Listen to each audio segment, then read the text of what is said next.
What's up, everyone? Welcome back to another review. And this time we're taking a look at Once Upon a Time in Hollywood, written and directed by Quentin Tarantino. This is, of course, Quentin Tarantino's ninth film. This movie stars Brad Pitt and Leonardo DiCaprio. They play two best friends who are in the movie business, Rick Dalton and Cliff Booth, respectively. This movie takes place in the backdrop of 1969 during Charles Manson and the Manson family, and this revolution that was taking place during that decade in Hollywood. So this is pretty much a fairy tale love letter to that last generation, so to speak. So, what are my thoughts on Once Upon a Time in Hollywood? Well, after seeing it for a second time, I can honestly say that I love this movie. I think Once Upon a Time in Hollywood is great. Quentin Tarantino has been one of my all-time favorite directors ever since I was a kid. The first movie I ever saw was Pulp Fiction. That's my all-time favorite movie. And Tarantino just has a very unique and distinct visual style and just way of making his movies. And Once Upon a Time in Hollywood has that distinct voice. This is Tarantino's love letter to that old school 1960s feel. And this movie has a great cast. Like I said, DiCaprio and Brad Pitt, they played Rick Dalton and Cliff Booth, respectively. Rick Dalton is this, fading star who was once very, very prominent on a TV show. Now he feels that he's losing his stride. And Cliff Booth plays his best friend and stuntman. And I love the chemistry between De Niro and Pitt. This is between DiCaprio and Pitt. This is the first time that these two are in a movie together, and they're so natural. I buy them as best friends, being like longtime best friends. They work well off one another as co-leads. They anchor this movie. They're fun to watch. I like Leo as Rick Dalton. I like how he plays him as like this drunken man who feels that his career is on the downward slide, and I like Cliff Booth, who plays a stuntman. And Cliff always has kind of like this laid back, badass feel to him. You know what I'm saying? But he's also struggling to find work as well because his personal life affects his work life because there's this rumor that there's this whole running thing about the movie that he had murdered his wife, and it's been hard for him to find work. And he also got into a little tougher with Bruce Lee back in the day, which I want to say I know the Bruce Lee scene in this movie catches a lot of flack. I think it's one of the funniest scenes in the movie. I thought the scene was great. I didn't think it disrespected Bruce Lee in any way. It didn't spit on Bruce Lee in any way. It's based off a real life account. It's based off a real life account that did happen, but particularly with Bruce Lee and Burt Ward doing it during a crossover episode of the Batman episode where Lee kind of scared off Ward a little bit. So this scene didn't do anything to disparage or do anything to Bruce Lee. It was like a parody, if you will, and it was fine. The actor who played Bruce Lee, Mike Moe, I thought he did a great job with it. I like the bantering between him and Cliff Booth, and the fight goes to a draw pretty much. But it's entertaining. It's a very entertaining scene. I like it a lot. Did not offend me at all. It's a fun scene. Good stuff. And I also like the stuff with Rick Dalton as well. Seeing Rick struggling to find work, having to contemplate whether he wants to do spaghetti westerns that he feels are like beneath him. That's great stuff. And Rick, as a character, he's just very, very interesting. And I like seeing the interactions he has with the other cast members as well. To me, DiCaprio's best scene in this movie is when he's on the set of this show called The Lancer, and it's pretty much some of DiCaprio's best acting in a movie in general. He just sells it, and he's just fantastic all throughout. Great stuff. So DiCaprio and Pitt, nail it, nail it, nail it. And you got to see other members of the cast are great as well. You have a short appearance by Al Pacino, who plays this casting agent named Marvin Schwartz. I like him in this movie. Pacino was not in it all throughout, but in the scenes that he's in, I like it. And just seeing Pacino share a scene with Pitt and DiCaprio, it was a fun moment. It's a cool scene as well. It's at the beginning. I like it a lot.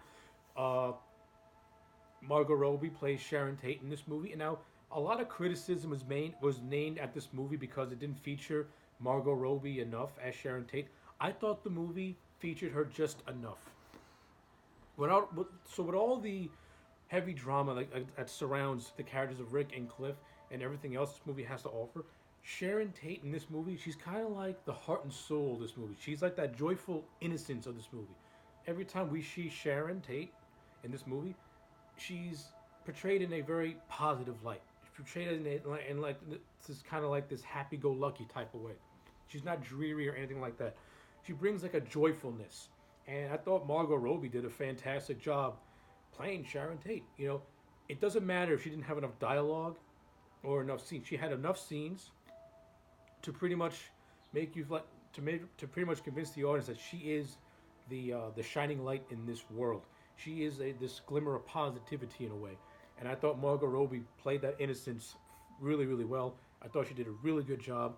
Margot Robbie is like Tom Hardy. She can do more with facial expressions and body language than you can with dialogue.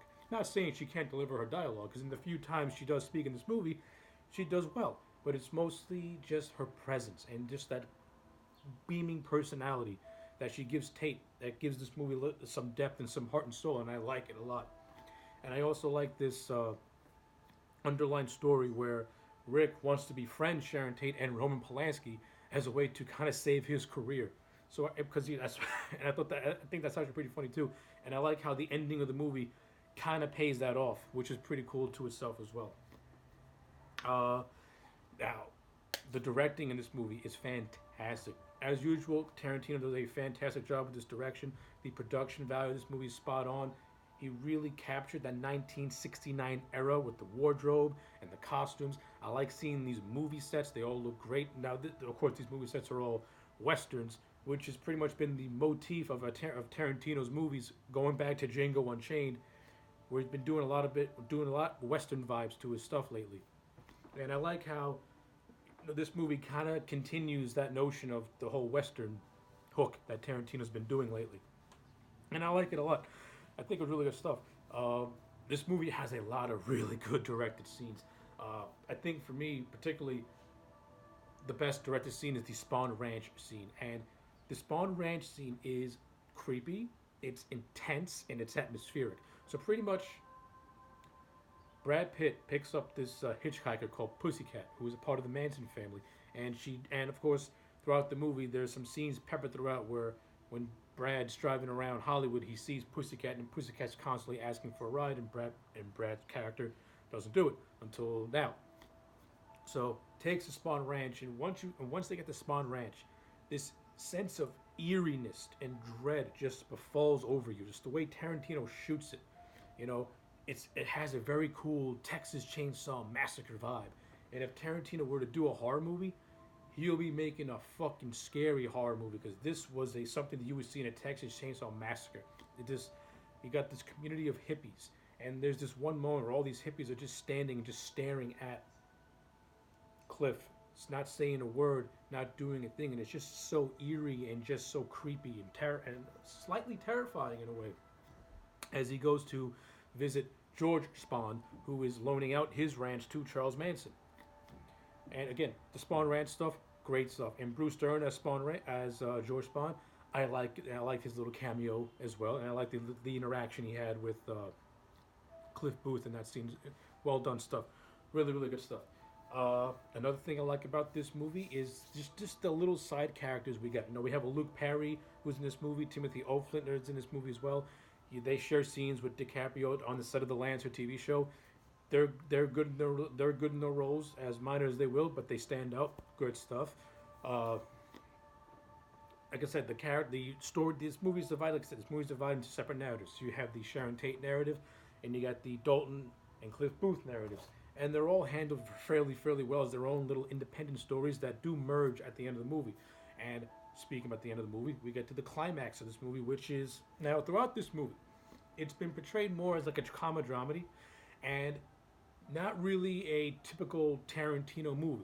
Like Tarantino doesn't like show his cards until the end of the movie, where he goes into full blown Tarantino mode with his brand of extreme over the top violence. And I can see how that can be kind of a tonal shift with this movie because pretty much all throughout this movie's not violent at all until you get to like the last 10-15 minutes.